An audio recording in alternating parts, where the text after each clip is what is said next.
அது வந்து கண்டிப்பா ஏற்றுக்கொள்ள முடியாது. பிரதானத்துவம் இந்த கூட்டத்தில் கூட்டப்பட்டது. ஏன் இவ்வளவு பெரிய ஒரு கன்ஃபியூஷன்? நான் ரொம்ப சிம்பிளான ஒரு பர்சன். அவருக்கு வேற எந்த விதமான ரைட்ஸும் கிடையாது. வணக்கம். நேர்பட பேசு நிகழ்ச்சிக்கு வரவேற்கிறோம். கடும் எதிர்ப்புகளுக்கிடையே வக்ஃப் வாரிய சட்டத்திருத்த மசோதாவை மக்களவையில் தாக்கல் செய்திருக்கிறது மத்திய அரசு. இதுதான் இன்றைய நேர்பட பேசுவின் பேசுபொருள். தேவைதானா வக்ஃப் வாரிய சட்டத்திருத்தம் அப்படிங்கிற தலைப்பில் பேசியிருக்கிறோம். பாரதிய ஜனதா கட்சியிலிருந்து திரு ஸ்ரீகாந்த் கருணேஷ் பங்கேற்றிருக்கிறார். திராவிடர் கழகத்திலிருந்து வழக்கறிஞர் திருமிகு அருள்மொழி பங்கேற்கிறாங்க. விடுதலை சிறுத்தைகள் கட்சியிலிருந்து சட்டமன்ற உறுப்பினர் திரு ஆலூர் ஷானவாஸ் இணைந்திருக்கிறார். வழக்கறிஞர் திரு சௌகத் அலி பங்கேற்கிறார். வணக்கம் விருந்தினர்கள் அனைவருக்கும். திரு ஷானவாஸ், இப்போதான் தாக்கல் பண்ணியிருக்கிறாங்க. ஆரம்ப நிலையிலேயே எதிர்க்கட்சிகள் கடும் எதிர்ப்பை காட்டியிருக்கிறாங்க வக்ஃப் வாரிய சட்டத்திருத்த மசோதாவுக்கு. இவ்வளவு எதிர்ப்புகள், சந்தேகங்கள் இந்த மசோதா குறித்து தேவைதானா? எல்லா சட்டங்களும் திருத்தங்களுக்கு உட்பட்டது. எல்லா சட்டங்களும் காலத்தின் தேவைக்கு ஏற்ப மாறுதலுக்கு உட்பட்டவை. முன்னொரு காலத்தில் இயற்றப்பட்டு விட்டதனாலேயே அதற்கு எந்த புனிதமும் கிடையாது. காலத்தின் தேவைக்கு ஏற்ப மாறுதல் என்பதும் மாற்றம் என்பதும் இயற்கையின் ஒரு கொடை. அது அதனால திருத்தக்கூடாது, மாற்றம் கூடாது என்று சொன்னால் அவர்கள் பிற்போக்குவாதிகள் என்று பொருள். இப்ப திருத்தம் கூடாது, மாற்றம் கூடாது என்பதல்ல இன்னைக்கு வந்திருக்கிற எதிர்ப்பின் நிலைப்பாடு. இந்த வக்ஃபு சட்டமே 1923 பிரிட்டிஷ் ஆட்சி காலத்தில் கொண்டு வரப்பட்டு 1954 செழுமைப்படுத்தப்பட்டு 1995 ஒரு முழு வடிவம் பெற்று 2013 கூட சில திருத்தங்கள் கொண்டு வரப்பட்டிருக்கிறது. இத்தனை திருத்தங்கள் வந்த போது இந்திய முஸ்லிம் சமூகத்திலிருந்து எந்த எதிர்ப்பும் வரவில்லை. முஸ்லிம்களின் நலன் காக்க போராடுகிற எந்த அரசியல் கட்சிகளும் அது குறித்து எதிர்ப்பு தெரிவிக்கவில்லை, ஏற்றுக்கொண்டார்கள். அப்ப திருத்தத்திற்கு எதிரான எதிர்ப்பு அல்ல, திருத்தத்தின் நோக்கம் என்ன என்பதுதான் முக்கியமானது. அப்போ இதற்கு முந்தைய ஆட்சி காலத்தில் கொண்டு வரப்பட்ட திருத்தங்கள் அந்த வக்ஃபு சட்டத்தை செழுமைப்படுத்தி இருக்கிறது. அந்த வக்ஃபு என்கிற நோக்கத்திற்கு உகந்ததாக இருந்திருக்கிறது. என்ன நோக்கத்திற்காக வக்ஃபு உருவாக்கப்பட்டதோ, வக்ஃபு சட்டங்கள் கொண்டு வரப்பட்டதோ, அதனுடைய நோக்கத்தை நிறைவேற்றக்கூடிய வகையில் அமைந்திருக்கிறது. ஆனால் இன்னைக்கு பாஜக கொண்டு வருகிற திருத்தம் என்பது அந்த வக்ஃபினுடைய நோக்கத்திற்காக அல்ல. அந்த வக்ஃபு யாருக்கு பயன்படுகிறதோ, யார் கையில் இருக்கிறதோ அந்த மக்களின் நலனுக்காக அல்ல, வெறுப்பு அரசியலுக்காக, தங்களுடைய அரசியல் ஆதாயத்திற்காக, முஸ்லிம்களினுடைய அதிகாரத்தை பறிப்பதற்காக என்பதனால் தான் இன்றைக்கு எதிர்ப்பு வந்திருக்கிறது. பாஜக கொண்டு வரதுனாலதான் இவ்வளவு எதிர்ப்பா? கடந்த காலங்கள்ல பாஜக கொண்டு வரல திருத்தங்கள், மாற்றங்கள். இந்த முறை பாஜக கொண்டு வர்றதுனால எதிர்ப்பா? பாஜகவுடைய அஜெண்டா என்னன்னு பார்க்கிறோம்ல. பாஜகவுடைய செயல் திட்டம் என்ன? காஷ்மீருக்கு சிறப்பு அந்தஸ்தை பறித்திருக்கிறார்கள். சிறப்பு அந்தஸ்தே இந்தியாவில் வேறு யாருக்கும் இல்லையான்னு கேட்டா இப்போதும் சிறப்பு அந்தஸ்து இருக்கிறது வடகிழக்கு மாநிலங்களுக்கு. அப்ப சிறப்பு அந்தஸ்துக்கு எதிரானதல்ல பாஜக, அது காஷ்மீருக்கு இருக்கிறது என்பது அவங்களுடைய பிரச்சனை. எல்லா மக்களும் அவரவர் விரும்பிய உடையை உடுத்துகிறார்கள், அவரவர் நம்பிக்கைப்படியே அணிகிறார்கள். ஆனால் ஹிஜாபுக்கு எதிரான போராட்டத்தை பாஜக நடத்துகிறது, ஹிஜாபை தடை செய்கிறது, ஹலாலுக்கு எதிரான போராட்டத்தை நடத்துகிறது. உணவு உரிமை என்பது எல்லோருக்குமானது. ஆனால் அதுல ஹலாலுக்கு எதிரான ஒரு பிரச்சாரத்தை அவர்கள் முன்னெடுக்கிறார்கள். பொது இடத்தில் வழிபாடு செய்வது என்பது அரசு அலுவலக வளாகங்களுக்குள்ளேயே வழிபாடுகள் நடக்கிறது, அதையெல்லாம் இங்க தடை செய்யப்படல. அப்படி இருக்கும்போது ஒரு பொது மால்ல, ஒரு சாலையில யாராவது ஒரு முஸ்லிம் தொழுகை நடத்திட்டா யோகி போய் அதை தடுக்கிறாரு, அதுக்கு பிரச்சனை பண்றாரு. அதுபோல புல்டோசர், குற்றச்செயலில் ஈடுபட்டவர்களுடைய வீடுகள், எல்லா குற்றச்செயலில் யார் ஈடுபட்டாலும் அவங்க வீடெல்லாம் போய் புல்டோசர் வச்சு இடிக்கல, முஸ்லீம் வீடுகளை பார்த்து இடிக்கிறார். அவர் இடிச்சதுல 90 விழுக்காட்டுக்கு மேல முஸ்லீம் வீடுகள். அப்ப ஒவ்வொன்னா பாருங்க, தனிச்சட்ட உரிமை என்பது முஸ்லிம்களுக்கு உண்டு, இந்துக்களுக்கு உண்டு, கிறிஸ்தவர்களுக்கு உண்டு, சீக்கியர்களுக்கு உண்டு, எல்லாருக்கும் உண்டு. அந்த தனிச்சட்ட உரிமை எல்லோருக்கும் இருக்கும் போது முஸ்லிம்களின் தனிச்சட்ட உரிமையை மட்டும் பாஜக திருடுகிறது, அதை திருத்துகிறது, அதை பறிக்கிறது. அப்போ பாஜகவுடைய நடவடிக்கைகளை பார்க்கும் போது முஸ்லிம்களுக்கு அவர்கள் எந்த நன்மையும் செய்யாதவர்கள், கேடு செய்கிறவர்கள். அப்படிப்பட்டவர்கள், அவருடைய ட்ராக் ரெக்கார்ட் அப்படி இருக்கும்போது இதுல முஸ்லிம் பெண்களுக்கு பிரதிநிதித்துவம் கொடுக்கிறோம் அப்படின்னு வர்றாங்க. நான் என்ன கேட்கிறேன், இப்ப நானும் தமிழ்நாடு வக்ஃபு வாரியத்தினுடைய ஒரு உறுப்பினர், 12 உறுப்பினர்கள்ல நானும் ஒரு உறுப்பினர், சட்டமன்ற உறுப்பினர்கள் 2 பேர் அதுல உறுப்பினர் ஆகலாம்ங்கிற அந்த சட்ட விதிகளின்படி நான் உறுப்பினரா இருக்கிறேன். எங்களுடைய அந்த 12 பேர் கொண்ட உறுப்பினர்களில் 2 முஸ்லிம் பெண்கள் உறுப்பினர்களாக இருக்கிறார்கள். உங்களுக்கு நான் படங்கள்லாம் அனுப்பி வச்சிருக்கேன், அதை காட்டுங்க. வக்ஃபு வாரிய கூட்டம் எப்படி நடக்குதுன்னு பாருங்க, அந்த போட்டோ அனுப்பியிருக்கேன். அந்த கூட்டத்தில் அந்த 2 முஸ்லிம்களும் ஆணுக்கு நிகராக சமமாக அமர்ந்து முடிவுகளை எடுக்கிறார்கள், ஒப்பமிடுகிறார்கள், விவாதிக்கிறார்கள். எல்லா உரிமையும் அவர்களுக்கு இருக்கிறது. இப்போ இருக்கிற வக்ஃபு சட்டம் முஸ்லிம் பெண்களை வரக்கூடாது என்று தடுக்கவில்லை. இல்ல வக்ஃபாரிய சட்டத்துல மத்திய அரசு ஒரு விதமான சட்டங்களை நடைமுறைகளை பின்பற்றுது, மாநில அரசுகள் ஒரு விதமான நடைமுறைகள் சட்டங்களை பின்பற்றுகிறார்கள். தமிழ்நாட்டில் வக்ஃபாரியத்துல பெண்கள் உறுப்பினர்களா இருக்கிறாங்க, எல்லா மாநிலங்கள்லயும் பெண்கள் உறுப்பினர்களா இருக்கிறாங்களா? பிரதிநிதித்துவம் இருக்கா? உத்தரவாதப்படுத்த முடியுமா? ஒரு சட்டம் அனுமதிக்காமல் எப்படி இது சாத்தியம்னு கேக்குறேன். அந்த சட்டத்தில் தடை இருந்தால் தமிழ்நாட்டில் எப்படி 2 பெண்கள் வந்தாங்கன்னு கேக்குறேன். வக்ஃபு வாரியத்தினுடைய சிஇஓ என்கிற அந்த முதன்மை செயலாளர் பொறுப்பிலேயே பெண்கள் இருந்திருக்கிறார்கள். பெண்கள் இருந்து வழி நடத்தி இருக்கிறார்கள். இப்ப 2 ஆண்டுகள் நான் இருக்கும் போதே பெண் சிஇஓ இருந்து வழி நடத்தின வக்ஃபு வாரியத்தை நான் பார்த்திருக்கிறேன். அப்போ இதுதான் பார்க்கிறோம். அப்போ சட்டத்துல அதுக்கு தடை இல்ல, மார்க்கத்துல அதுக்கு தடை இல்ல. மார்க்கத்தில் தடை உண்டு என்றால் அதற்காக இயற்றப்படுகிற சட்டத்திலே அந்த தடை வந்திருக்கணும். அப்ப மார்க்கமும் அதை அனுமதித்திருக்கிறது, சட்டமும் அதை அனுமதிக்கிறது. அப்படி இருக்கும்போது இந்த திருத்தத்தினுடைய தேவை என்ன, நோக்கம் என்ன? அப்போ முஸ்லிம்கள் பெண்களை இப்படித்தான் வைத்திருக்கிறார்கள். பாருங்க, வக்ஃபு வாரியத்துல பெண்கள் கிடையாதுன்னு சொல்லி ஒரு தோற்றத்தை ஏற்படுத்துவதற்காக இவர்கள் ஒரு திருத்தத்தை கொண்டு வர தேவையே இல்லை. அந்த திருத்தத்துக்கான அவசியமே கிடையாது. சரி, பெண்கள் மேல் இவ்வளவு அக்கறை என்றால் சுப்ரீம் கோர்ட்ல பெண் நீதிபதிகளே இஸ்லாமியர்கள் இல்ல, ஹைகோர்ட்ல பெண் நீதிபதிகளே இல்ல இஸ்லாமியர்கள், மாவட்ட ஆட்சியாளர்கள் அவங்க விகிதாச்சாரத்துக்கு ஏற்ப பெண்களுடைய பிரதித்துவம், முஸ்லிம் பெண் பிரதித்துவம் இல்ல, உயர்கல்வி நிறுவனங்கள்ல பல்கலைக்கழக வேந்தர்கள்ல இல்ல, இந்தியாவினுடைய பொறுப்புகளை தீர்மானிக்கக்கூடிய இடத்துல எங்கேயுமே இஸ்லாமிய பெண் பிரதித்துவம் இல்ல. நீங்க ஆணை கூட விட்டுருங்க, இஸ்லாமிய பெண்ணை மட்டுமே வச்சு பேசுவோம். ஒரு 2 பேர் எல்லாத்திலையும் சேர்க்கறதுக்கு ஒரு திருத்தம் கொண்டு வரலாம்ல. நீ பெண்கள் மேல அக்கறை உள்ளவன் தானே. இஸ்லாமிய பெண்களை அதிகாரப்படுத்துவதற்காக வராது வந்திருக்கிற மாவனிதான மோடி இதெல்லாம் செய்யுங்க, அதெல்லாம் செய்ய மாட்டாங்க. அப்போ உன்னுடைய நோக்கம் என்ன? இஸ்லாமிய பெண்களை அதிகாரப்படுத்துவது நோக்கமா, அல்லது இஸ்லாமியர்கள் பெண்களுக்கு எதிரானவர்கள், வக்ஃபு வாரியத்துல பெண்களுக்கு இடமில்லை என்று இல்லாத ஒன்றை இட்டுக்கட்டி பரப்புவது உன்னுடைய நோக்கமா? அப்ப நீ திருத்தம் செய்வதற்கு சட்டத்துல இடம் இருக்கு, திருத்தி இருக்கிறாங்க, எதிர்ப்பு வரல. நீ திருத்தும் போது எதிர்ப்பு வருதுன்னா உன்னுடைய பின்னணி என்னன்னு தெரியுது. அதுபோல இதுவரைக்கும் இஸ்லாமியர்களுக்கு வழங்கப்பட்டிருக்கிற உரிமைகளை ஒவ்வொன்றிலும் உணவு உரிமை, உடை உரிமை, வழிபாட்டு உரிமை, அரசியல் உரிமை அத்தனைகளை கை வைத்து கடைசியில எஞ்சி இருக்கிற வக்ஃப் போர்டு மட்டும்தான். நான் என்ன சொல்றேன்,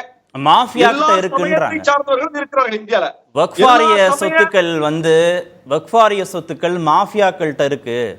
அதுல இருக்கக்கூடிய ஏழை சாமானிய இஸ்லாமியர்களுக்கு எந்த விதமான பயனும் இல்லை அப்படின்னு அமைச்சர் நாடாளுமன்றத்துல திரு கிரண் ரிஜிஜு சொல்றாரு. அதனால நாங்க அதை வாங்கி கொடுக்கிறோம், சாமானிய மக்கள் பயன்பெறுவார்கள்னு சொல்றாரு. நாங்களும் அதைத்தான் சொல்றோம். லட்சோப லட்சம் கோடி ரூபாய் மதிப்புள்ள வக்ஃபு நிலங்களும் வக்ஃபு சொத்துக்களும் யார் யாரோ கைகளில் சிக்கி கிடக்கிறது, ஆக்கிரமிப்பாளர்களின் கைகளில் சிக்கி கிடக்கிறது. அதை மீட்க வேண்டும் என்றால் வக்ஃபு வாரியத்தை வலிமைப்படுத்துங்க. வக்ஃபு வாரியத்திற்கு அரசாங்கத்தின் சார்பில் போதிய நிர்வாகிகளை நியமிங்க, அதிகாரிகளை நியமிங்க, காலி பணியிடங்களை நிரப்புங்க, கேட்கிற பணியாளர்களை கொடுங்க, வக்ஃபுக்கு இன்னும் நிதியை கொடுங்க. நிதியை கொடுத்து அந்த கட்டமைப்பை வலுப்படுத்தி அதிகாரிகளை நியமிச்சு அந்த சொத்துக்களை மீட்பதற்கான கால நிர்ணயத்தை பண்ணுங்க. இந்த 2 ஆண்டுகளுக்குள் வக்ஃபு சொத்து முழுமையா பட்டியலிடப்பட்டிருக்கல. 58ஆம் ஆண்டிலேயே வக்ஃபு சொத்துக்கள் இதுதான் என்பது பட்டியலிடப்பட்டு அட்டவணைப்படுத்தப்பட்டுருச்சுல. எது வக்ஃபு சொத்துங்கிறது இப்ப குழப்பம் இல்லைல்ல. அப்படி இருக்கும்போது அரசாங்கம் அதை உறுதிப்படுத்தி இருக்கும் போது, ஆவணங்கள் கையில் இருக்கும் போது, வக்ஃபு சொத்து யார் கையில இருக்குது அப்படின்னா, யாரோ அனுபவிச்சுட்டு இருக்காங்க அப்படின்னா அதை மீட்பதற்கு சட்டம் தெளிவா இருக்கு, ஆவணம் தெளிவா இருக்கு. அப்ப நிர்வாக சிக்கல் மட்டும்தான் இருக்கு. நிர்வாக சிக்கலை நீங்க நிர்வாகத்தை வலுப்படுத்துங்க. அதுதானே வக்ஃபு வாரியம் கேட்கிறோம், அதுதானே முஸ்லிம் சமூகம் கேட்குது இவ்வளவு நாளா. அதை செய்வதற்கு துப்பில்லாமல் இவங்க என்ன சொல்றாங்க, கலெக்டர்கிட்ட கொண்டு கொடுக்குறாங்க. அப்ப நாளைக்கு கலெக்டர் நினைச்சா ஒரு வக்ஃபு சொத்து இல்லைன்னு சொல்லிடுவாரா? சரி, அந்த அதிகாரத்தை நீங்க யார்கிட்ட கொண்டு கொடுக்குறீங்க? அந்த சமூகம் சார்ந்து. ஏன்னா இது வெறுமனே நிர்வாகம் சார்ந்த பிரச்சனை இல்லை, இது வழிபாடு சார்ந்தது. பள்ளிவாசலையும் வக்ஃபு வாரியம் நிர்வகிக்கிறது, மதரசாக்களை வக்ஃபு வாரியம் நிர்வகிக்கிறது. இதெல்லாம் வழிபாடு தொடர்பானது. நீங்க வேற ஒரு வழிபாட்டு தளத்தோடு ஒப்பிடாதீர்கள். வழிபாட்டு தளத்துல போய் முஸ்லிம்களை உறுப்பினரா நியமித்ததாகவோ, வக்ஃபு வாரியத்தையும் இந்து கோயிலோடு ஒப்பிடாதீர்கள்ன்றாங்க, வழிபாட்டு தலங்களோடு ஒப்பிடாதீர்கள்ன்றாங்க. அடுத்த சுற்றுலையும் வரேன், நான் சொல்றேன், முடிச்சிடறேன். சட்டம் எல்லாருக்கும் பொதுவானது தானே. இங்க ஒரு மதம் மட்டும் பின்பற்றப்படல. இந்தியாவில் எத்தனையோ மதங்கள், சமய வழிபாட்டு முறைகள் இருக்கிறது. ஒரு வழிபாட்டு முறையை நிர்வகிக்கக்கூடிய அமைப்பில் இன்னொரு வழிபாட்டு முறையை சார்ந்தவரை உறுப்பினராக நியமித்த ரோல் மாடல் இருக்கு. அதை பின்பற்றி இந்த சட்டத்தை கொண்டு வர்றோம். அவங்களுக்கு எல்லாம் ஒரு சட்டம், உங்களுக்கு ஒரு சட்டமா? உங்களுக்கு என்ன விலக்கா? அப்படின்னு கேட்டா கூட லாஜிக் இருக்கு. அப்படி ஒண்ணு காட்டுங்கன்னு கேக்குறேன். சரி, அப்ப இப்படி ஒரு வழிமுறையே இல்லை. ஆனா நீங்க இங்க வந்து கை வைக்கிறீங்க. இது என்ன அநியாயம் இல்லையா? இதெல்லாம் இதுல ஏதாவது நியாயம் இருக்கா? பேசுவோம். திரு ஸ்ரீகாந்த் கருணேஷ், அவசியம் தானா இந்த சட்ட திருத்தம்? இவ்வளவு எதிர்ப்புகள் இருக்கே. அதாவது அவர் நண்பர் ஷானவாஸ் அவர்கள் நிறைய கருத்துக்களை முன்வைத்தார். அதுக்கெல்லாம் நான் விளக்கம் சொல்றதுக்கு முன்னாடி என்னுடைய கருத்தை பதிவு செஞ்சிடுறேன். மாற்றங்கள் அவர் சொன்னபடி அவசியம்தான். ஒவ்வொரு காலகட்டத்திலையும் மாற்றங்கள் நம்ம உருவாக்கப்பட வேண்டும். இந்த வக்ஃபு வாரிய சட்டம் வந்து பார்த்தீங்கன்னா 54, 64, 95, அப்புறம் ஒவ்வொரு 2013 அப்படின்னு பல காலகட்டங்களில் சட்ட திருத்தங்கள் கொண்டு வரப்பட்ட போது அதோட அடிப்படை நோக்கத்தை, அதோட எதற்காக மக்கள் சொத்துக்களை பாதுகாக்க வேண்டும்ங்கிற அடிப்படை தன்மையை சீர்குலைப்பதாகத்தான் இருக்குது இன்றைக்கு அதோட பயன்பாடு. அதனால தான் இதுக்கான ஒரு தேவை வந்திருக்கு, இந்த மாற்றத்திற்கான தேவை வந்திருக்கு. இதற்கு ஒரு ஒற்றை உதாரணம் சொல்ல முடியும். ஒரு பட்டியல் வெளியிடப்பட்டிருக்கு, அதில் என்ன பிரச்சனை இருக்குங்கிறார். எங்கள் தலைவர் கூட ட்வீட்டில் வெளியிட்டிருந்தார். திருச்சி மாவட்டத்தில் திருச்செந்துறைங்கிற ஒரு கிராமத்தில் ஒட்டுமொத்த கிராமமும் இனமாக வக்ஃபு போர்டுக்கு வந்திருக்கு, அது வக்ஃபு போர்டின் சொத்துன்னு டிக்ளேர் பண்ணிடுறாங்க. இனிமேல் அதை எதிர்த்து ஒட்டுமொத்த கிராமமும் கோர்ட்டு கூட போக முடியாது. இல்ல இருக்கட்டும், அது எப்படி வருது அந்த பட்டியலில் இருக்கு இல்லையா? அந்த பட்டியலில் சற்று முன்பு தான் தெளிவுபடுத்துறது. ஏன்னா வெளியில வந்ததுனால தெளிவுபடுத்தப்படுது. இப்படி வெளிச்சத்துக்கு வராமல் பல சொத்துக்கள் வக்ஃபு வாரியத்தினால் ஆக்கிரமிக்கப்பட்டிருக்கு. அதுவும் இல்லாமல் அங்கே இருக்கிற ஒரு குறிப்பிட்ட ஒரு உயர் பிரிவினர் மட்டுமே அதோடைய எல்லா அனுகூலத்தையும் அனுபவிக்கிறார்களே தவிர அது வெளிப்படை தன்மையே அங்கே இல்லை. அது எல்லாமே மூடு மந்திரமாகவும் ரகசியமாகவும். இப்போ ஷானவாஸ் அவர்கள் 2 ஃபோட்டோ பண்ண தரேங்கிறாங்க. ஏன் அவங்களால நேரலையில் நடத்த முடியாது அந்த கூட்டத்தை? அது எல்லாமே க்ளோஸ்ட் சர்க்கியூட்டில் க்ளோஸ்டாக தான் நடக்குது. அதுக்கு ஒரு வெளிப்படை தன்மை வரும்போது அது அவர் சந்தோஷப்படணும். இன்னும் சொல்லப்போனால் பெண்கள் அதில் சேர்க்கப்படுறது சட்டமயமாக்கப்படும் போது நாங்கள் செஞ்சுட்டே தான் இருக்கோம். அதுக்கு ஒரு உரிமை கொடுக்குறாங்கன்னா அதை வரவேற்கணும். சரி, ஏன் மாற்று மதத்தை சேர்ந்தவங்களை அந்த இது நான் ஒரே ஒரு நிமிஷம். திருமலா திருப்பதி தேவஸ்தானத்துக்கு ஒரு கிறிஸ்தவரை போட்டிருந்தாங்க கடந்த ஆட்சியில் ஆந்திர பிரதேசத்தில். யாருமே அப்போ வந்து ஷானவாஸ் குரல் கொடுக்கலையே. மாற்று மதத்தினர் எப்படி போட்டிங்க? ஒரு இந்து கோவில், திருப்பதியை விட மிகப்பெரிய இந்து கோவில் கிடையாது, கிறிஸ்தவர் தான் இருந்தார் அதுக்கு ட்ரஸ்டியாக திருமலா திருப்பதி தேவஸ்தானத்துக்கு.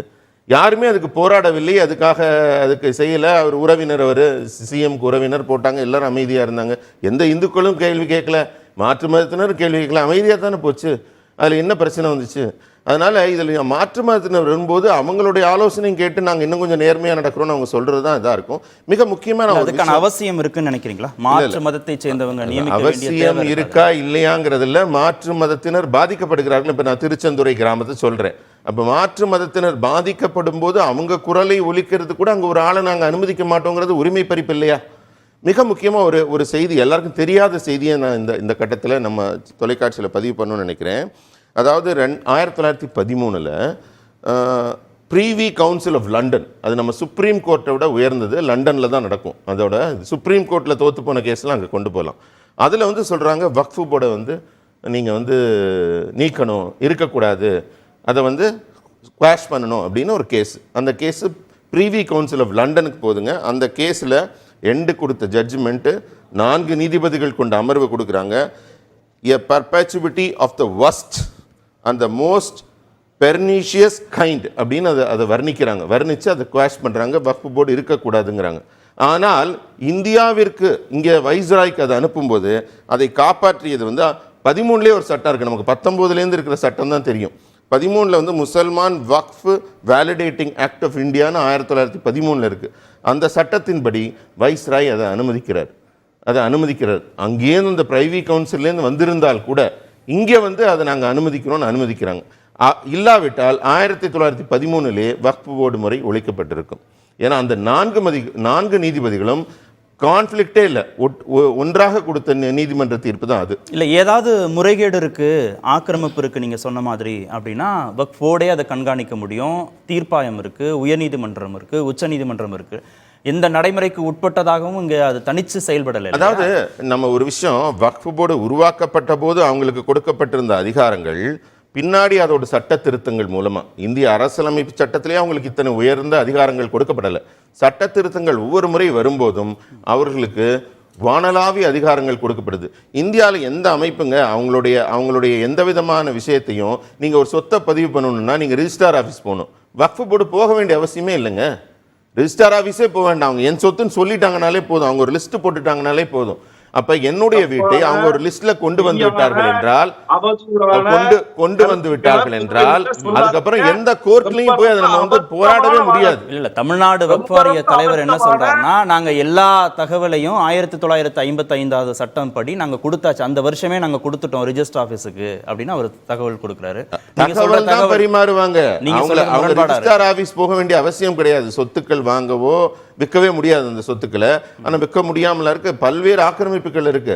அந்த இஸ்லாமிய மக்களுக்காக ஒதுக்கப்பட்ட அந்த சொத்துக்கள், அதை பாதுகாக்க வேண்டிய குழுக்கள்ல இருக்கிற சில தவறான நபர்களால அது வந்து அடிப்படை நோக்கத்தை சிதைக்கும் வகையிலே அது வந்து தவறாக பயன்படுத்தப்படுது. தடுப்பதற்கான ஒரு சட்டம் வரும்போது இஸ்லாமியரும் வரவேற்க வேண்டுமே தவிர பத்திரப்பதிவுடைய கண்காணிப்புக்கே இல்லாம அந்த நிலங்கள் இருக்கு. கண்டிப்பாக இருக்கிறது. என்னால பதிவு செய்ய முடியும். இன்னும் சொல்ல போனா வக்ஃப் வாரியம் உருவான போது இன்றைக்கு 9.4 லட்சம் ஏக்கர் நிலம் இருக்கு. இது உருவான போது அவ்வளவு இருந்ததா? இந்தியா பிரிவினை ஆன போது இங்க இருந்த முஸ்லிம்கள் இங்க தன்னுடைய இடம், வீடு, நிலத்தை விட்டு பாகிஸ்தானுக்கு போயிடுறாங்க. அப்படி போனப்ப வடபுலத்திலேருந்து வேணா நிறைய பேர் போயிருக்கலாம். தென்னாட்டிலேருந்து யார் போன? எல்லாம் அண்ணன் தம்பி அங்காளி பங்காளியா உள்ள இருந்தவங்களாம் எங்க போயிருப்பாங்க? இங்க இருந்தவங்களாம் தென்னகத்தில் அங்கதான் இருந்தாங்க. எப்படி இங்க எவ்வளவு வந்துச்சு சொத்துக்கள்? யார் விட்டுட்டு போன சொத்துக்கள் இங்க வக்ஃப் போர்டுக்கு வந்துச்சு? எப்படி அது ஒன்னொன்னா சேர்ந்துச்சு? ஓகே, தானம் தர்மமா வந்தாலும் கடந்த 3 ஆண்டுகளில் இந்த சொத்துக்கள் 2 மடங்காக உயர்ந்திருக்கிறது. எப்படி வந்திருக்கிறது? மீட்கப்பட்ட சொத்துக்கள்னு விளக்கம் கொடுக்கல. இல்லை, இது வந்து இவங்களா டிக்ளேர் பண்ணிடுறாங்க. அப்படி இருக்கிறப்ப நிறைய பேர் இதனால பாதிக்கப்பட்டிருக்கும் போது பாதிக்கப்பட்டவர்களின் உரிமையை கண்டிப்பாக காக்க வேண்டிய கடமையும் பொறுப்பும் ஆட்சியாளர்களுக்கு இருக்கிறது. ஷானவாஸ் விளக்கம் கொடுங்க. நான் திரு அருண்மொழிகிட்ட போறேன். திரும்ப இல்ல, புதிய தலைமுறை அலுவலகம் வக்ஃபுக்கு சொந்தமானதுன்னு இப்ப வக்ஃப் போர்டு நாளைக்கு அறிவிக்குதுன்னு வைங்க, என்ன செய்வீங்க? புதிய தலைமுறை சொல்லுங்க. வக்ஃப் போர்டு எதன் அடிப்படையில் அதை அறிவிக்க முடியும்? உண்மையிலேயே புதிய தலைமுறை அலுவலகம் வக்ஃப் சொத்து என்று ஆவணங்கள் இருந்தால், வருவாய்த்துறை கொடுத்த ஆவணம், ஏற்கனவே இருக்கக்கூடிய 54, 58 சட்டங்களின் பிறகான அரசு பட்டியலிட்ட ஆவணங்கள், உரிய ஆவணங்கள் இருந்து புதிய தலைமுறைட்ட அதுக்கு தொடர்பாக எந்த ஆவணமும் இல்லைன்னா வக்ஃப் போர்டு சொல்லக்கூடிய கருத்தை வருவாய்த்துறை ஏற்றுக்கும், நீதிமன்றம் ஏற்றுக்கும், யார் வேணாலும் ஏத்துக்குவாங்க. ரொம்ப சரி. இந்த இடத்துல நான் ஒரு விளக்கம் சொல்றேன். அப்ப மறுக்கணும். அவங்க சொல்லிடுறாங்க. இல்ல, அவர் சொன்னது சரி. ஷானவாஸ் சொன்னது சரி, இதுவரைக்கும் சரி. என்ன சொல்றாரு? புதிய தலைமுறை அலுவலகம் என்னுடையது என்று சொன்னால் அது உங்களுடையது இல்லைன்னு மறுக்க வேண்டிய பொறுப்பு உங்கள்கிட்ட இருக்கு. உங்ககிட்ட ஆவணங்கள் இல்லை என்றால் அது வக்ஃப் சொத்தாயிடும். புரியுதுங்களா? தெளிவாக சொல்லி இருக்கிறார். அவர் கையில ஆவணங்கள் இருக்குன்னு அவங்க சும்மா சொல்லிடுவாங்க, எங்கிட்ட இருக்குன்னு சொல்லிடுவாங்க. உங்ககிட்ட ஆவணங்கள் இருக்கணும். அந்த ஆவணங்களோட நீங்க அங்க போகணும். போகல நீங்க அது என்னுடையதுன்னு சொல்லக்கூடிய பொறுப்பு இது வந்து யாருக்கும் கிடையாது. இல்ல, அது எப்படி அவங்க உரிமை கொண்டாட முடியும் நான் கேக்குறேன். அவங்களுக்கு ஆவணம் வேணும்ல, உரிமை கொண்டாட அவங்களுக்கு வேண்டாம். உரிமை கொண்டாடுவதற்கு ஆவணங்கள் தேவையில்லையா? உரிமை கொண்டாட ஆவணங்கள் தேவையில்லை. உங்களுக்கு தான் ஆவணம் தேவை உரிமை கொண்டாட. அப்படித்தான் இப்ப இருக்கு சட்டம். என்னோட வீட்டை வந்து வக்ஃப் வாரிய இடம்னு சொல்லிட்டா நாளைக்கு வந்து அவங்க என்ன ஆக்கிரமிச்சு உள்ள வந்துருவாங்களா? நான் ஆவணம் கேட்க மாட்டேன் அவங்க கிட்ட. நீங்க தான் கேட்கணும், நீங்க தான் போராடணும். வக்ஃப் வாரியம் போராடாது, பட்டியல்ல போட்டுட்டு சும்மா இருப்பாங்க. இது ஏன் சொத்து? ஆவணங்கள் கேட்டா அவங்க கொடுக்கணும்ல. ஆவணங்கள் அவங்க எது தர கேட்கக்கூடிய அதிகாரம் உங்களுக்கு கிடையாது. அதுதான் போகும். கேட்கக்கூடிய அதிகாரம் உங்களுக்கு கிடையாது. நீங்க ரிஜிஸ்டர் ஆபீஸ் போக முடியாது, கோர்ட்டுக்கு போக முடியாது, கலெக்டருக்கு போக முடியாது, ஒண்ணும் போக முடியாது. நீங்க போக வேண்டியது ட்ரிபியூனல். வழக்கறிஞர்ட்ட கேட்போம். இல்ல, வழக்கறிஞருக்கு நான் சொல்றேன். Arunmozhi madam, article 323A article 323A சட்ட பாதுகாப்பு சொல்றேன். Article 323A 323B. ஒரு நோடி சார், ஒரு நோடி. இல்ல, எதனால கோர்ட்டுக்கு சொல்றேன்? இல்ல, போதுமான நேரம் இருக்கு. 4 விருந்தினர்கள் தான், போதுமான நேரம் இருக்கு, பொறுமையா பேசலாம். வக்ஃப் வாரியம் வக்ஃபுக்கு இருக்கக்கூடிய ஆவணங்களின் அடிப்படையில் தான் ஒரு இடத்துக்கு உரிமை கோர முடியும். அதுலதான் நான் வழக்கு கேட்க முடியாது. ஒரு நோடி சார், கேள்வி கேட்க முடியாது. நடவடிக்கைகள் வந்து நீதிமன்றத்துக்கு அப்பாற்பட்டது கிடையாது. வக்ஃப் வாரியத்துல ஒரு முடிவை எடுத்தால் கூட நீதிமன்ற தலையிட்டு எத்தனையோ வக்ஃப் வாரிய தீர்மானங்களை நிறுத்தி வச்சிருக்கு, ஸ்டே கொடுத்திருக்கு. ஷானவாஸ், என்னோட வீடு, என்னுடைய இடத்தை நாளைக்கு வக்ஃப் வாரியம் அவங்களோடதுன்னு சொன்னால் நான் வந்து அவங்க கிட்ட ஆவணங்கள் கேட்டாலும் அவங்க தர்றதும் தராததும் அவங்க விருப்பம், அவங்க ஆக்கிரமிச்சுக்கலாம்னு சொல்றாரு. அப்படியா? நீங்க தான் என்னுடையதுன்னு ப்ரூவ் பண்ணணும். நான் தான் ப்ரூவ் பண்ணணுமா? நீங்க தான் ப்ரூவ் பண்ணணும். இது எந்த நீங்க வந்து வக்ஃப் வாரியம் வந்து ஆக்கிரமிச்சுக்கலாம்ன்றார். இன்னும் தெளிவா சொல்றேன் சார், ரொம்ப இன்னும் தெளிவா ரொம்ப சென்சிட்டிவான குற்றச்சாட்டு. அதை இன்னும் தெளிவா சொல்றேன். ஒரு நபரை இவர் திருடி விட்டார் என்றால் போலீஸ் போய் இவன் தான் திருடுனான்னு ப்ரூவ் பண்ணும். புரியுதுங்களா? போலீஸ் தான் ப்ரூவ் பண்ணும். குற்றவாளி வந்து நானே திருடுனேன் சாதுக்கள் ஒன்று கூடி அரசியலமைப்பு சட்டத்தை ஏற்க மாட்டோம், சனாதனம் தான் அரசியலமைப்பு சட்டம்னு அறிவிச்சுட்டு போனாங்கல்ல, அது மாதிரியான ஒரு கும்பல் அல்ல வக்பு வாரியம். வக்பு வாரியம் என்பது மத்திய வக்பு சட்டத்தை ஏற்றுக்கொண்டு வக்பு சட்டத்தின் அடிப்படையில், ஒன்றிய அரசின் சட்டத்தின் அடிப்படையில், சென்ட்ரல் வக்பு ஆக்ட், அதன் அடிப்படையில் செயல்படுகிற ஒரு அரசு அமைப்பு. ஒரு அரசு ஒரு கான்ஸ்டிடியூஷன். இப்ப நான் வக்போர்டு மெம்பர் ஆயிருக்கேன், எனக்கு யார் வந்து அந்த சான்றிதழ் கொடுத்தா? தமிழ்நாடு பிற்படுத்தப்பட்டோர் நலத்துறை செயலாளர். அவர் தான் எனக்கு செக்ரட்டரியேட்ல கொண்டு வந்துதான் எனக்கு சான்றிதழ் கொடுத்து நீங்க வக்போர்டு மெம்பர்னு சொல்றாரு. அப்ப அரசு தான் செய்யுது. ஒரு அரசு நிறுவனத்தை இவர் என்ன சொல்றாருன்னா ஏதோ ஒரு கட்ட பஞ்சாயத்து அமைப்பு போல சொல்றாரு. ஒரு அரசு பாடிய கட்ட பஞ்சாயத்து அரசு நிறுவனம் எப்படிங்க வந்து ஆவணம் இல்லாம போய் கண்டவ இடத்துல நுழைஞ்சு? எத்தனை அரசு அதிகாரிகள் இருக்காங்க உங்க தலைமை பொறுப்புல? வக்ஃப் போர்டுல எத்தனை அரசு அதிகாரிகள் இருக்கிறார்கள் சொல்லும். எத்தனை கலெக்டர் இருக்காங்க? எத்தனை அரசு அதிகாரிகள் இருக்கிறார்கள்? சொல்லுங்க ஷானவாஸ். சொல்ல முடியாது. எத்தனை சொல்ல முடியாது உங்களால? யாரும் கிடையாது. அதனால நீங்க தனி அமைப்பாக, தனியார் அமைப்பாகத்தான் செயல்படுகிறீர்கள். அரசு வழங்கிய அதிகாரத்தை தவறாக பயன்படுத்துகிறீர்கள். அது சட்டவிரோதம். அந்த சட்டவிரோதத்தை வக்ஃப் வாரியம் செய்யுதுன்னு எப்படி நீங்க நியாயப்படுத்துறீங்க? அதுதான் நடைமுறை, அதுதான் நடந்து கொண்டிருக்கிறது. திருச்செந்துறைங்கிற ஒரு ஒற்றை உதாரணம் சொல்லுகிறேன். கலெக்டர் இல்லன்னு சொல்லிட்டாருங்கிறத நீங்க மீண்டும் மீண்டும் அதை சொல்லிட்டே இருக்கீங்க. நான் மாவட்ட ஆட்சியர் காட்டவா? நான் மாவட்ட ஆட்சியர் வார்த்தை எடுத்துக்கிறதா? பட்டியல் தரவா? நான் யாரை நம்பணும்? நான் ஒரு ஊடகவியலாளரா, ஊடகவியலாளரா, மாவட்ட ஆட்சியரை தான் நம்ப முடியும். மாவட்ட ஆட்சியருக்கு அதிகாரம் கொடுத்து தானே புதிய சட்ட திருத்தம் வந்திருக்கு. அவரே தானே மறுக்கிறாரு. இல்ல அப்படின்னா யார் வேண்டுமானாலும் இருக்கலாம்னு தானே அவர் சொல்றாரு. அப்புறம் நீங்க மீண்டும் மீண்டும் அதை சொல்லிட்டே இருந்தா இது வரைக்கும் நீங்க பேசுறதுக்கு முன்பு வரைக்கும் அது இருக்கலாம் சார். மாவட்ட ஆட்சியர் இந்த நிமிஷம் மறுத்தாச்சு. இந்த நிமிஷம் மறுத்தாச்சு. இந்த நிமிஷம் 10 நிமிஷத்துக்கு முன்னாடி மறுத்தாச்சு. நேரம் உங்கள்ட்ட இன்னொரு விஷயம் சொல்றேன். மாவட்ட ஆட்சியர் மறுத்தாச்சுன்னா அதுக்கப்புறம் அதுல கருத்து இதனால் பட்ட துன்பத்துக்கு என்ன பதில்? அந்த கிராமத்தை சேர்ந்த ஒரு விவசாயி வந்து கதறி இருக்காருங்க எங்க ஆபீஸ்ல, கொடுத்திருக்காருங்க, என்னால விற்க முடியல, வக்ஃப் வாரியம் எடுத்துருச்சு. அதுல கிளாரிபிகேஷன் வாங்க வேண்டிய பொறுப்பு. அதான் சொல்றேன், உங்க வீட்டை வக்ஃப் வாரியம் தன்னோடதுன்னு சொல்லிட்டா நீங்க தான் போய் கதறணுங்கிறேன். புரியலீங்களா? இப்ப போய் கதறினதுனால விட்டு கொடுக்குறாங்க. அவங்க தான் விட்டு கொடுக்குற அதிகாரம் இருக்கு. சரி, கலெக்டரால சொல்ல முடியாது. வக்ஃப் வாரியம் தான் விட்டு கொடுக்கும். நீங்க கதறுங்க, போய் வழக்கறிஞர் நீங்க துன்பப்படுங்க. அந்த மாதிரி ஆக்கிரமிப்பு செய்யப்படுதா வக்ஃப் வாரியத்தினால? தனியார் நிலங்கள் அப்படிதான் சேர்க்கப்பட்டிருக்கா? 9 லட்சம் ஏக்கர். அதாவது பொதுவா நிலங்களை நிர்வாகம் செய்வதற்குன்னு இந்தியாவில் சட்டங்கள் இருக்கு. அந்த சட்டப்படி இந்தியாவுடைய நிலம் வந்து சர்வே செய்யப்பட்டு, இதுவும் வெள்ளக்காரங்க பண்ணதுதான். அதனால இப்ப இவங்களால சர்வே நம்பரை மாற்ற முடியாதுன்னு வச்சுக்கோங்க. ஆனா ஆங்கிலேயர்கள் இருக்கும் போதே கிட்டத்தட்ட நடந்தே சர்வே பண்ணி மொத்தமாக வந்து இடங்களை வந்து அடையாளப்படுத்தி இருக்காங்க.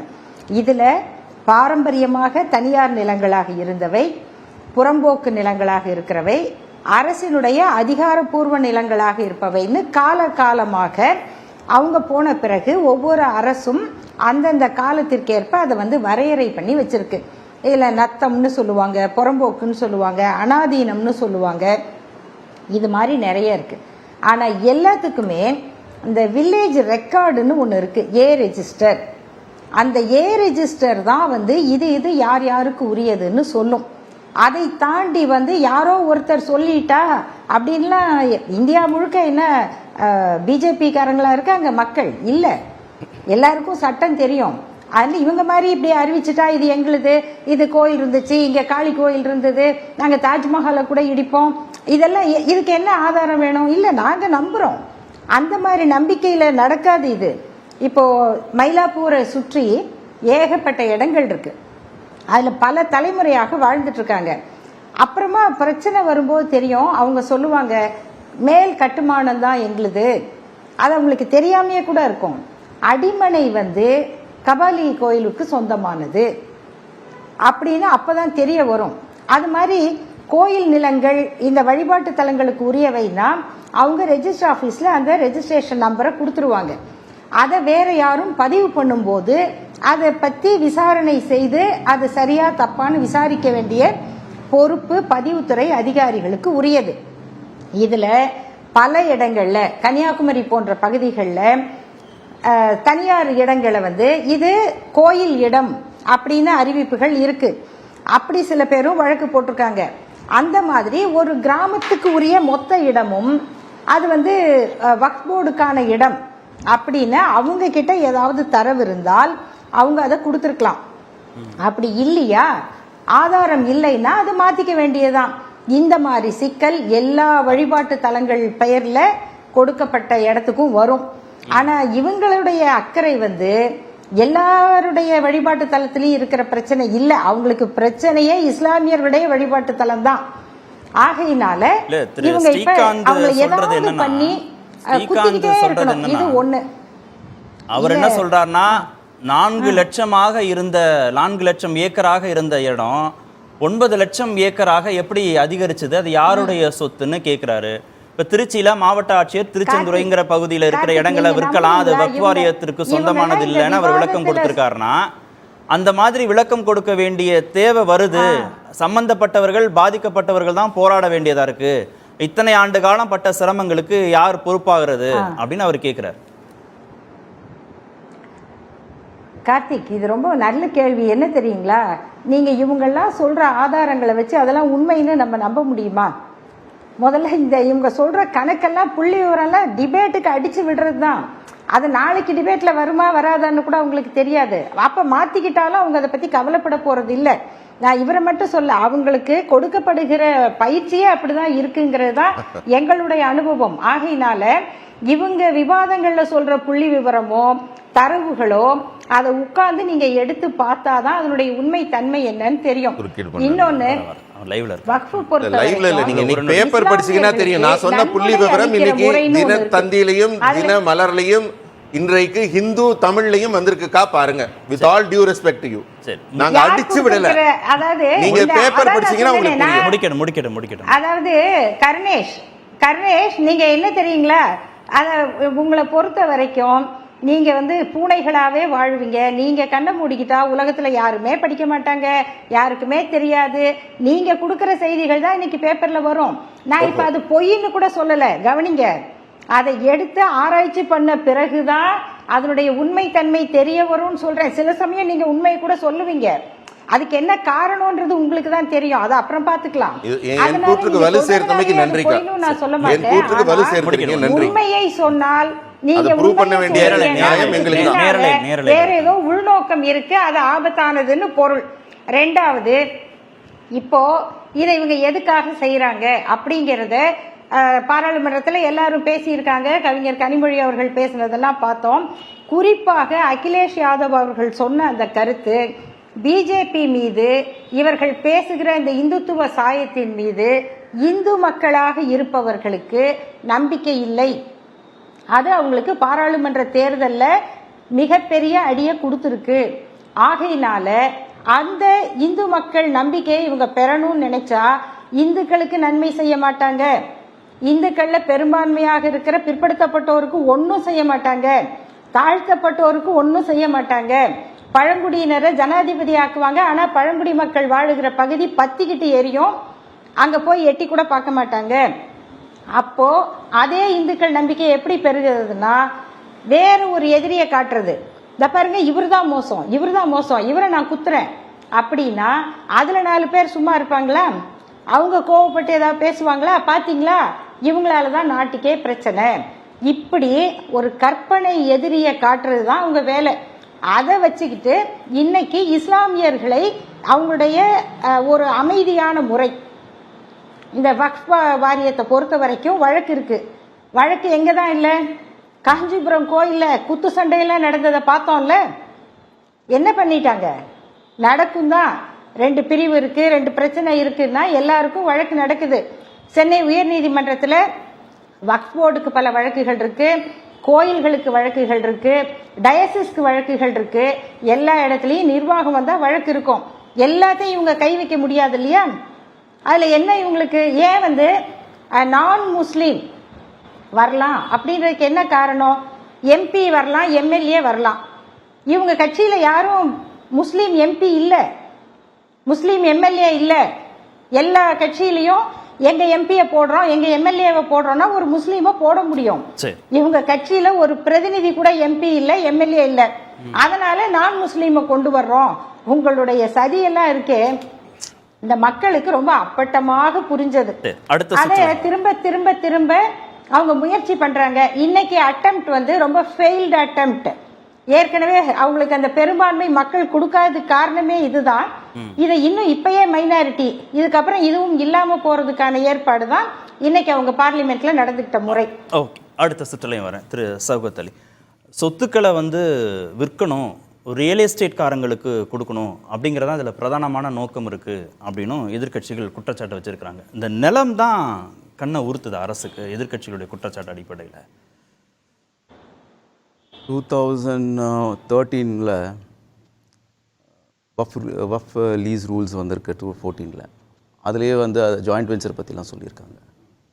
இப்போ அது மேலேயும் அந்த ரூல்ஸ் மேலேயும் அதே அலிகேஷனாக இருக்க முடியாது. சார் சொன்னார் 1913 வஃப் வேலிடேட்டிங் ஆக்ட் வந்ததுக்கு காரணம் ஃபேமிலி வஃப் பண்ணலாமா இல்லையா, ப்ரிவி கவுன்சில் சொல்லிச்சு பண்ண வேண்டாம். அதுக்கு எதிர்த்து 1913 ஃபேமிலி வஃப் பண்ணலான்னு வந்தது. லாட் ஆஃப் வஃப் சொத்துக்கள் வந்து விற்கப்பட்டன. விற்கவே கூடாது. Waqf is permanent dedication of property for God and for charitable purposes. இது விற்றதுனால 1923 முஸ்லீம் வஃப் ஆக்ட் வந்தது. அதில் என்ன சொல்லுதுன்னா, எல்லா வஃப்ஸு ரெஜிஸ்டர் பண்ணணும் டிஸ்ட்ரிக்ட் கோர்ட்டில். ரெஜிஸ்டர் பண்ணதுக்கப்புறமா ஆடிட் பண்ணி அக்கௌண்ட் சப்மிட் பண்ணணும் டு த கோர்ட்ஸ்.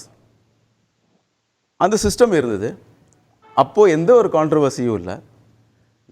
தென் சில வஃப்ஸில் என்ன பண்ணுறாங்கன்னா, டிஸ்ட்ரிக்ட் கோர்ட்டில் செக்ஷன் 92 பெட்டிஷன் போட்டாங்க. ப்ராப்ளம் இருந்ததுன்னா சிபிசியில் டிஸ்ட்ரிக்ட் கோர்ட் வந்து ஒரு ரூல்ஸ் ஃப்ரேம் பண்ணுவாங்க, அட்மினிஸ்ட்ரேஷன் ரூல்ஸ், நீங்கள் இதை எப்படி அட்மினிஸ்ட்ரேட் பண்ணணும்னு சொல்லிட்டு. அந்த அட்மினிஸ்ட்ரேஷன் ரூல் வந்து 1954 ஆக்ட்லேயும் 1995 ஆக்ட்லேயும் அதுக்கு ஒரு ப்ரிமேசி கொடுக்கப்பட்டது. 1995 ஆக்ட் படி செக்ஷன் 66 ஒரு வஃப் வந்து ஸ்கீம் கோர்ட்டில் இருந்ததுன்னா அதோடைய அப்பாயின்மெண்ட் அப்புறமா ரிமூவல் எல்லாம் வந்து powers not with the Waqf board, but powers யார்கிட்ட இருக்கு, ஸ்டேட் கவர்மெண்ட் கிட்ட இருக்கு. நோ இந்த 1954 வந்த ஆக்ட் இஸ் வெரி ஒரு கேம் சேஞ்சர்னு சொல்லலாம். அதில் என்ன பண்ணுறாங்கன்னா, செக்ஷன் 11 ஒரு மெம்பர்ஸ் லா மெம்பர் இஸ்லாமிக் ஸ்காலர் மெம்பர்ஸ் ஆகணும்னா நீங்கள் வந்து ஜமாத்துல் உலமா அப்படின்ற ஒரு ஆர்கனைசேஷனில் இருக்கணும், அஹ்லே ஹதீஸ் என்ற ஆர்கனைசேஷனில் நீங்கள் இருந்தால் தான் மெம்பர் ஆக முடியும் அப்படின்ற ஒரு ஸ்டிப்புலேஷன் இருந்தது. சச்சார் கமிட்டி ரிப்போர்ட் படி 2006 சப்மிட் பண்ண ரிப்போர்ட் படி 6 lakhs வஃப்ஸ் இருக்குது 6 lakh acres of waqf land இருக்குது. அதில் பெரும்பாலான வஃப்ஸ் வந்து தர்காஸ் தான். இல்லை அது கூடியிருக்கா? அவர் சார் சொல்கிற மாதிரி 9 லட்சமாக கூடியிருக்கா? இல்லை, அதுக்கு நான் அப்புறமா வரேன். கூடுறதுக்கு வாய்ப்புகள் இருக்குது. இல்லை, அசையும் சொத்துக்கள் வேற, நிலம் வேற, ரெண்டையும் கன்ஃபியூஸ். ஆனால் அசெட்ஸ் சொன்னேன். அசெட்ஸ் வந்து 9 lakhs இருக்கு. 8,70,000 to be something. You mean acres? No, buildings. Buildings வந்து value is 1,20 crores. 1,20 crores. 1,20 crores according to Sachar committee report. According to Sachar committee report, 1,20 crores I do admitங்க. But building solid buildings இருக்கிறது 8,70,000 odd. இல்ல, Sachar committee report வந்து 9.4 lakhs acres of land. Land இருக்கு. 9.4 buildings எப்படி நீங்க ஏக்கர்னு சொல்ல முடியும்? Building நான் ஏக்கர்ல சொல்லலையே, பில்டிங் தனியா சொல்றேன். அசையும் சொத்துக்கள் உங்களுக்கு 8,70,000. முதல் சுற்றுல வந்து நீங்க 9 லட்சம் ஏக்கர் நிலம் அது தனி. சரி, அது இன்க்ரீஸ் ஆகிறதுக்கு எப்படி வாய்ப்புனா, இது எல்லாமே இருக்கு அந்த ரிப்போர்ட்ல. 16,000 அசையா சொத்துக்கள், காரை கூட கணக்கு எடுத்திருக்காங்க, வண்டியை கூட, பஸ்ஸை கூட கணக்கு எடுத்திருக்காங்க. 2006க்கு அப்புறமா வந்து லாட்ஸ் ஆஃப் அர்பன் ஏரியாஸ் வந்து எக்ஸ்பேண்ட் ஆயிடுச்சு. அதில் வந்து மாஸ்க் வந்திருக்கணும். மாஸ்க் ஆட்டோமேட்டிக்லி வந்து வஃப் ஆகிடும், ஆட்டோமேட்டிக் வஃப். இல்ல அதனால வந்து இல்ல என்னன்னா பில்டிங்ஸும் அதுவும் கூடுறதுக்கு வாய்ப்புகள் இருக்கு. சார் சொல்றதுல இருந்து இல்ல இல்ல ஒரு நொடி இது வந்து இந்த 9 லட்சமா ஆன இடம் வந்து ஆக்கிரமிச்ச இல்ல அபகரிச்ச இடம் அப்படின்னா புரிஞ்சுக்க வேண்டியதா இருக்கு. ஏன்னா அவர் திருச்சியை உதாரணமா சொன்னதுல இருந்து அந்த வார்த்தையை தான் அவர் பயன்படுத்துறார். அப்படியாக செய்யப்பட்ட வக்வாரியம் யாருடைய சொத்தையோ அபகரிச்சோ ஆக்கிரமிச்சோ இதை எக்ஸ்பேண்ட் பண்ணிருக்காங்க. அப்போனா ஸ்டாட்டிஸ்டிக்ஸ் வந்து வம்சியில இருக்கணும் இல்லையா? வம்சியில ஸ்டாட்டிஸ்டிக்ஸ் இருக்கணும். இது வந்து அவங்கள இன்க்ரீஸ் ஆயிடுச்சு. இன்க்ரீஸ் ஆனதுக்கு காரணம் வந்து எங்களுடைய ப்ரொஃபார்மால வந்து இல்லாத சொத்து இப்போ வந்திருக்குன்னு சொல்லணும். அப்படி இல்லை. வம்சியே வந்து மினிஸ்ட்ரி ஆஃப் மைனாரிட்டி இதில் தான் இருக்கு. அவங்க தான் சொல்லணும். வம்சி அல்டிமேட்டாக டிசைட் பண்ணுவாங்க ப்ரொஃபார்மால எவ்வளோ இருக்கு, எவ்வளோ நம்ம கிட்ட இருக்கு. ப்ரொஃபார்மால இல்லாதது வந்து இதில் வர முடியாது. சரி, எவ்வளோ ப்ரொஃபார்மால இருக்கோ அவ்வளோதான் வர முடியும். இது வந்து ஆக்கிரமிச்சு பண்ணிட்டாங்கன்னா ஆல்ரெடி ப்ரொஃபார்மால இல்லாதது தான் எப்படி வந்திருக்கும். பிகாஸ் வம்சி எப்படி பண்ணுது, ப்ரொஃபார்மால என்ன இருக்கு ஒரு லிஸ்ட் ஒன்று இருக்கும். நீங்கள் வம்சி வெப்சைட்டில் போய் பார்த்தீங்கன்னா மினிஸ்ட்ரி ஆஃப் ஓமாவில் இருக்குது. அது பார்த்தீங்கன்னா அது எக்ஸாக்ட்லி என்ன எவ்வளோ ஹோல்டிங்ஸ் வந்து அக்கார்டிங் டு த ப்ரொஃபார்மா. இந்த ப்ரொஃபார்மா எப்படி வருதுன்னா 1954 ஆக்ட் படி சர்வே பண்ணுறாங்க. சர்வேயில் வந்து செட்டில்மெண்ட் ஆஃபீஸர்ஸ் வந்து சொல்கிறாங்க இது ப்ரொஃபார்மாவில் நாங்கள் பார்த்தோன்னு. இதில் என்ன மிஸ்டேக் என்ன நடந்திருக்குன்னா 1954 பண்ண சர்வே வந்து 1961-58 வந்து இனாம் அபாலிஷன் ஆக்டில் லாட்ஸ் ஆஃப் லேண்ட்ஸ் வந்து கவர்மெண்ட் எடுத்துடுச்சு. சில முக்கியமான வஃப்ஸ்க்கு கூட இன்னி கூட தஸ்தீக் அலவன்ஸ் கொடுக்குறாங்க 50 rupees எடுத்ததுக்காக.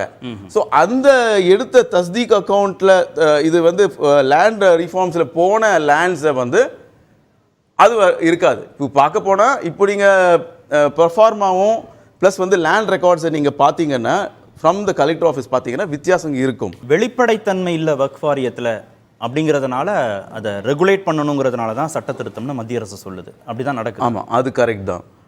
For instance 2000 crore scandal தமிழ்நாட்டில் நடந்தது.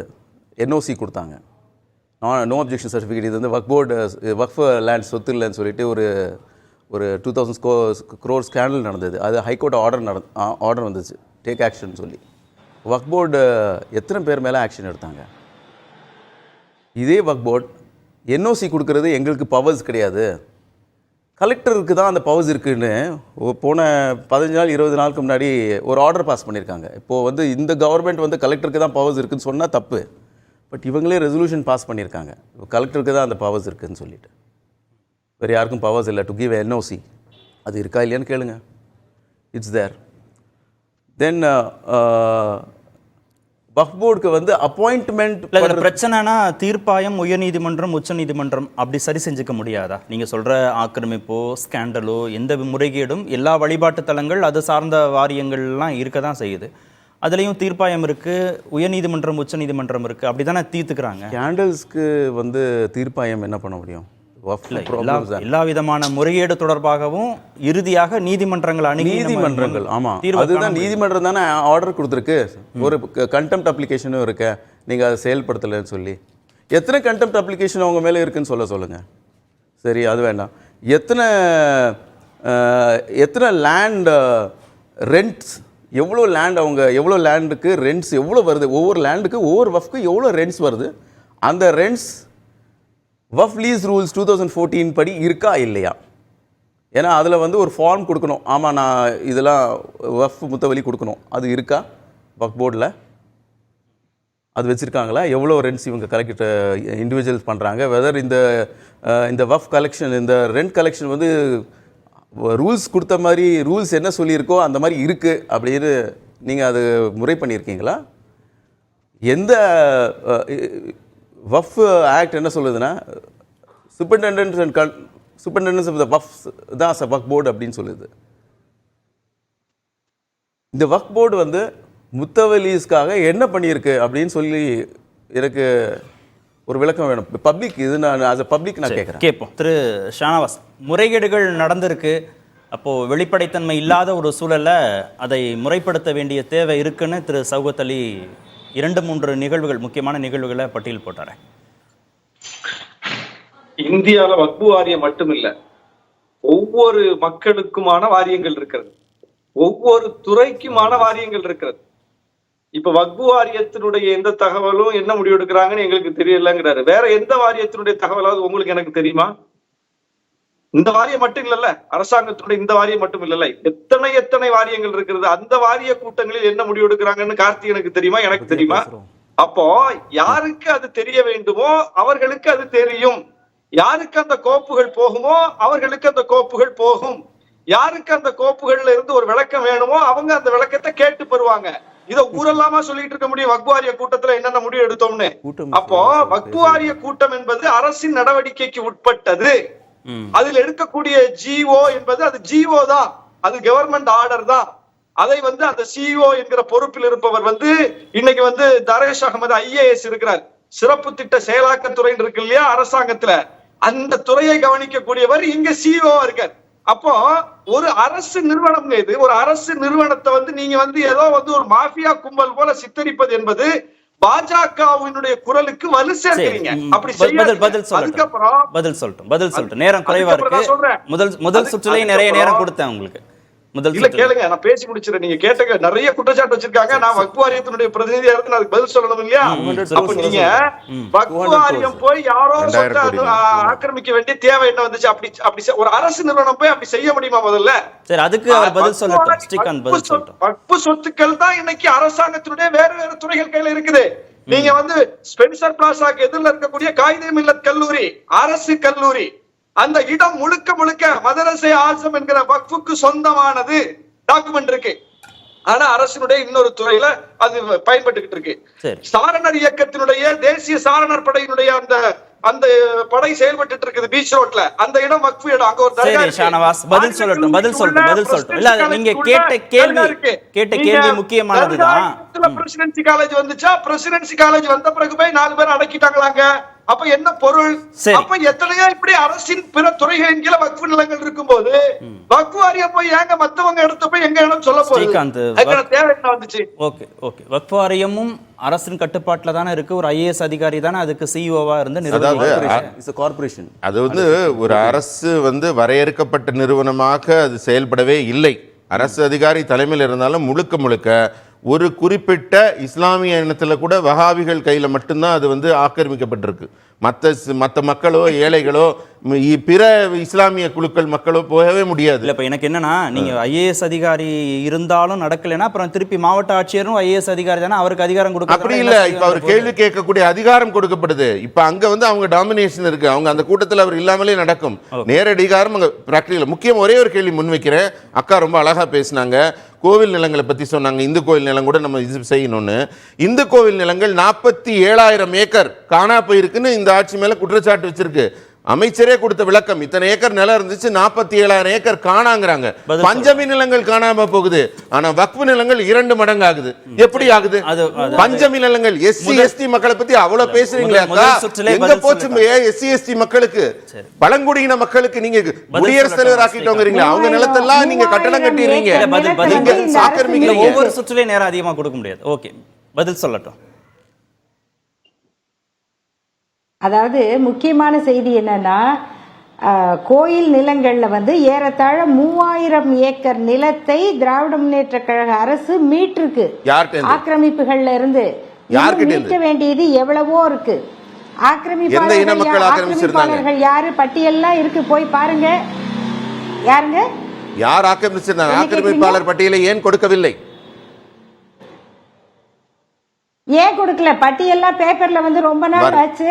நீங்க இந்த அறநிலையத்துறையில போய் கேளுங்க, பட்டியல் கிடைக்கும், வெரிஃபை பண்ணிக்கோங்க. இந்த பட்டியல்லாம் இங்க சொல்ல முடியாது. அது சொல்ல முடியாது. ஏன் வெளிப்படையில இல்ல இருக்கு? நீங்க போய் வாங்கி பாருங்க. உங்க பொய்க்கு அது பயன்படாது தம்பி, உங்க பொய்க்கு அது பயன்படாது. ஆனா எல்லாமே மாற்று மதத்தினரால ஆக்கிரமிக்கப்பட்டிருந்தது. அதான் உண்மை. பொறுத்த வரைக்கும் கார்த்திக் மன்னிக்கணும், இதுல மீட்கப்பட்டது பெரும்பாலும், நான் பேரெல்லாம் சொன்னா நீங்க பயந்துருவீங்க, ஏன்டா இந்த கேள்வியை கேட்டோன்னு. பெரும்பாலும் இந்துக்கள், மிக பெரிய இடத்துல இருக்கிறவங்க, இதுதான் நீங்க சொல்ற பொய்க்கா. இதுதான் தீகாவோட உண்மை முகம். தீகாவோட உண்மை முகத்தை வெளிப்படுத்தியதற்கு நன்றி. இப்படிதான் தீகா செயல்படுது, இப்படிதான் நீங்க செயல்படுறீங்க.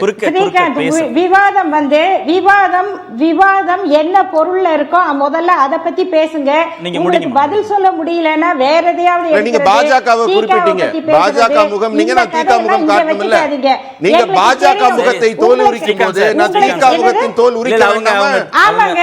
ஏன்னா இதை செய்யற ஆட்சி பாஜக ஆட்சி. அந்த முகத்தை தோலுரிக்க வேண்டியது எங்க கடமை. இந்த கருத்தை சொல்றது எல்லாருக்கும் இருக்கிற உரிமை. அதுக்கு நீங்க திராவிட இந்து கோயில் ஆக்கிரமிப்பாளரை காப்பாற்ற வேண்டியது திகாவின் கடமை.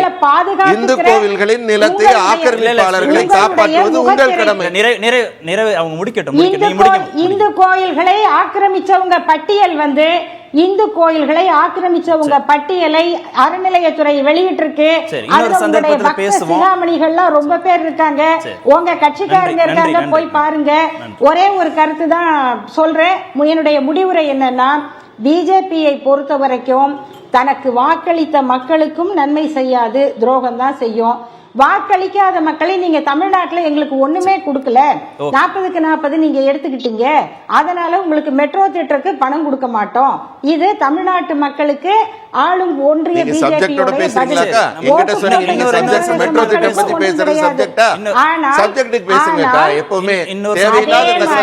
அதே மாதிரி